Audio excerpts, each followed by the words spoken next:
மீனராசி அன்பர்களே வணக்கம். இன்றைய தினம் உங்களுக்கு கலவையான பலன்களை தரக்கூடிய ஒரு நாளா அமையும். உங்க ராசிநாதன் குருவும் சுக்கிரனும் 4ஆம் வீட்ல இருக்கிறதால குடும்பத்துல சந்தோஷம் பொங்கும், சுப நிகழ்ச்சிகள் நடக்கும், மனசுக்கு நிம்மதியும் வீடு சம்பந்தப்பட்ட விஷயங்கள்ல முன்னேற்றமும் எதிர்பார்க்கலாம்.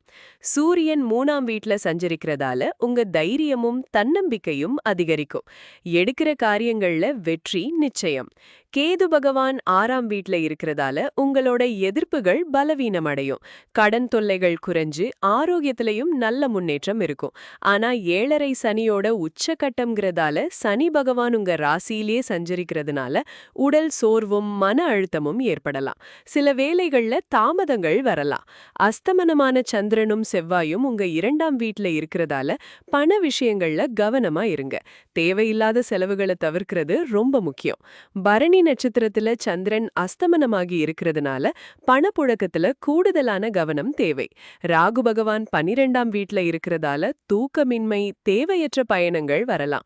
சனிக்கிழமைங்கிறதால சனி பகவானோட காக்கம் அதிகமா இருக்கும். காலை 8:54 AM இருந்து 10:30 AM வரைக்கும் இருக்கிற ராகு காலத்துல புதுசா எதையும் ஆரம்பிக்காம இருக்கிறது நல்லது.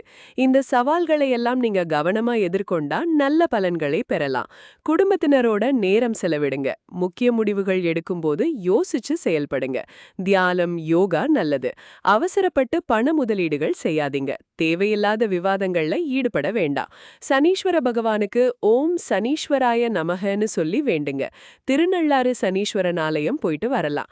ஏழைகளுக்கு அன்னதானம் பண்றது, மாற்றுத்திறனாளிகளுக்கு உதவுறது ரொம்பவே நல்லது.